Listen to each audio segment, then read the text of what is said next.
Bonjour à tous, c'est Thibaut de nosjeuxdesociété.fr. Aujourd'hui, je vous présente un petit jeu d'ambiance rapide qui peut se jouer entre amis et qui marche aussi très bien avec les enfants des 6-7 ans sans problème. C'est Cire que vous voyez ici avec la boîte. C'est des petites parties de 10-15 minutes grand maximum et c'est de 2 à 4 joueurs. Alors, comment on joue à Cire? Pour l'installation, c'est assez simple. Vous mettez les plaquettes ici qui donnent les numéros de 1 à 7. Selon le nombre de joueurs, des fois c'est 7, des fois c'est 8. Et vous allez prendre le paquet de cartes que vous mélangez. Et au hasard totalement, vous mettez 3 cartes devant chaque colonne. Donc j'ai 3 cartes devant le 1, 3 devant le 2, devant le 3, etc. Les joueurs vont jouer simultanément, c'est-à-dire qu'on va choisir une colonne qui nous intéresse dans notre tête, selon les cartes que l'on veut. On verra après comment sont marqués les points. Donc moi, par exemple, je vais choisir la colonne 4, qui m'intéresse pas mal. La vache et puis les points ici m'intéressent. Mon voisin va choisir dans sa tête. Et quand vous êtes prêt, vous mettez la main devant vous sur la table. Quand tout le monde a mis sa main, c'est-à-dire que quand tout le monde est prêt, en même temps, vous allez tous dire Cire et le numéro de votre carte, de votre colonne, pardon. Donc là, au top, moi je vais dire Cire 4. Mes 2 ou 3 comparses vont faire pareil. Le principe est le suivant. Si vous êtes le seul à avoir donné le numéro de votre colonne, vous pouvez la prendre. Donc imaginons, moi j'ai dit Cire 4, et en même temps mes 2 comparses ont dit Cire 3.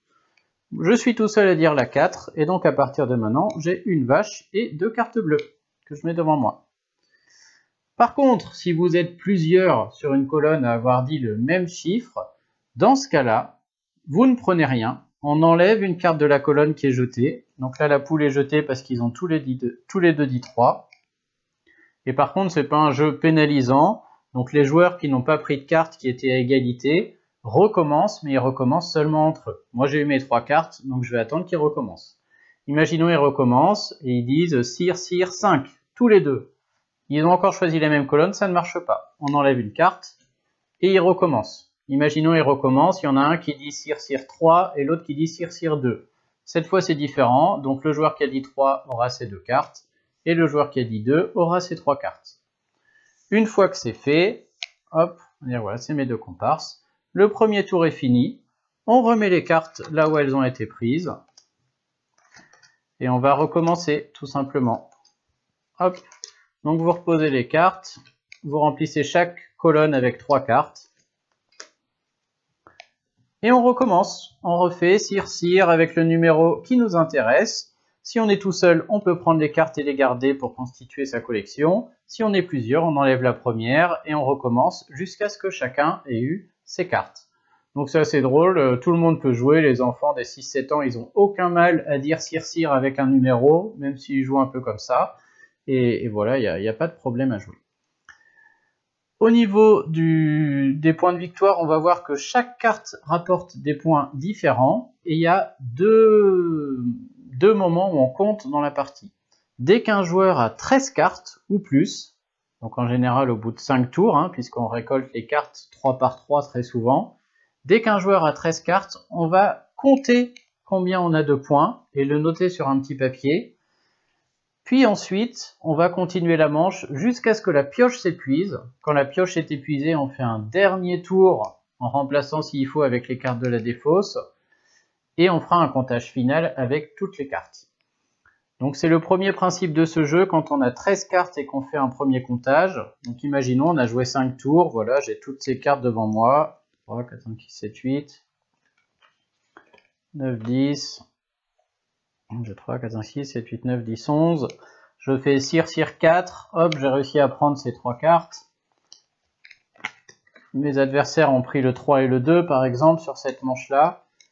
Et là, j'arrive à avoir plus que 13 cartes. Donc là, on va tous faire un premier comptage des points. Je vais regarder combien j'ai de points, je vais le noter. Et toutes les cartes qui ont une petite croix rouge, on les jette. Par contre, les cartes qui ont une petite flèche verte, celles-là, je vais les garder et elles compteront encore pour le deuxième comptage à la fin de la partie. Donc voilà, un jeu très marrant. À chaque fois, Cire avec un numéro. En cas d'égalité, vous recommencez. Quand il a un 13 cartes, on compte les points, on jette les cartes rouges. puis on va jusqu'à la fin. Quand on arrive à la fin, on compte tous les points, on ajoute au premier comptage qu'on avait fait. Celui qui a le plus de points a gagné. Je vous montre maintenant comment on compte les points dans Circir. Alors dans Circir, les points se comptent de la même manière que vous soyez au premier décompte au-delà de 13 cartes ou au décompte final quand vous avez tout joué. On compte toujours pareil.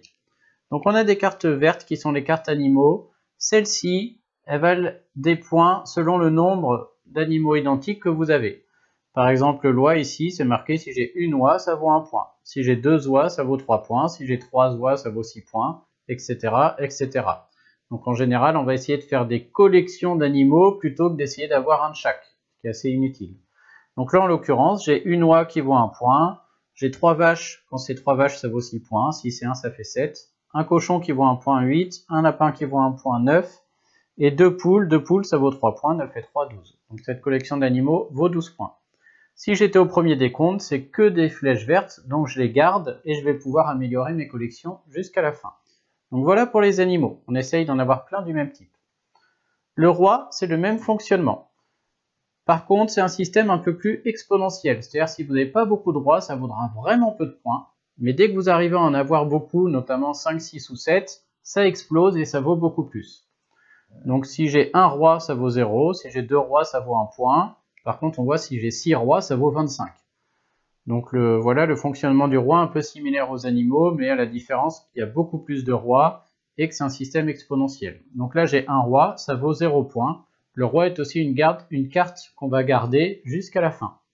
A noter que vous avez en haut à gauche le nombre de cartes qui existent. Il y a 10 rois dans la partie, 5 cochons, 5 poules, etc. Au niveau des cartes bleues, vous avez des cartes bleues en points bruts. Celle-ci vaut 3 points, celle-ci vaut 4 points.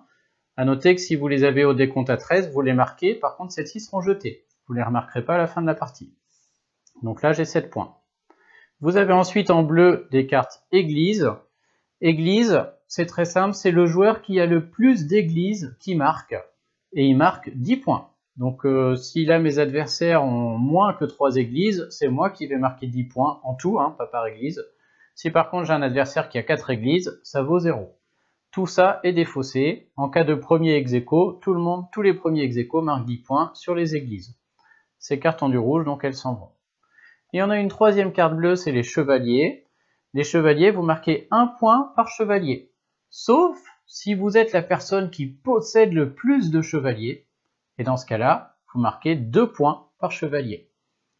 C'est une carte qu'on garde pour la collection jusqu'à la fin. Donc on peut marquer au décompte à 13, là je peux marquer 1 point. Et si j'en chope d'autres, je peux remarquer avec celui-là qui est compris. En cas d'égalité, tous ceux qui sont premiers égalité marquent 2 points pour chacun de leurs chevaliers. Et tous les autres, dans tous les cas, sinon c'est 1 point par chevalier. Donc voilà pour les cartes bleues. Et les cartes jaunes, donc vous avez le fermier, la fermière et la maison. Il n'y en a pas d'autres, hein. Par contre, voilà, il y a 6, 7, 8 exemplaires de chaque. Alors tout seul, ils valent rien. Une maison toute seule, c'est 0. Un fermier tout seul, c'est 0. Une fermière toute seule, c'est 0. Pour que ça marque, il faut le couple. Il faut que vous ayez un fermier et une fermière. Et dans ce cas-là, ça vaut 7 points. Et si en plus vous avez la maison, dans ce cas-là, l'ensemble vaut 14 points. Alors à noter que, attention, un fermier plus une maison, ça fait rien du tout. Une fermière plus une maison, ça ne fait rien du tout. Il faut d'abord le couple, ou peu importe l'ordre, mais à la fin, il faut avoir soit le couple, 7 points, soit le trio, 14 points. Voilà, c'est tout pour Circir, donc un petit jeu de bluff-placement où on va essayer de deviner ce que font les autres, qui est très rigolo parce que ça défile, il y a beaucoup d'interactions. Et puis voilà, une fois que je vois que l'autre il a un fermier, une maison, je vais essayer de lui piquer les fermières à chaque fois, donc je vais aller sur la colonne, jusqu'à enlever les cartes, il va y avoir du bluff. C'est très rigolo, et même les enfants en bas âge peuvent jouer. Alors ils sauront peut-être pas compter les points en fin de partie, mais ça les empêchera pas de s'amuser et de comprendre qu'il faut faire des collections d'églises ou pas nous laisser prendre un fermier. Et du coup, tout le monde s'amuse. Donc je vous le recommande vivement, c'est un petit cadeau qui peut être sympa et un bon jeu d'ambiance. Je vous remercie à tous d'avoir suivi la vidéo, n'hésitez pas à vous abonner et puis à liker, ça permet d'avoir plus de visibilité, et je vous dis à très bientôt. Vous avez le test et l'avis complet sur notre site internet nosjeuxdesociété.fr. Bonne journée à tous.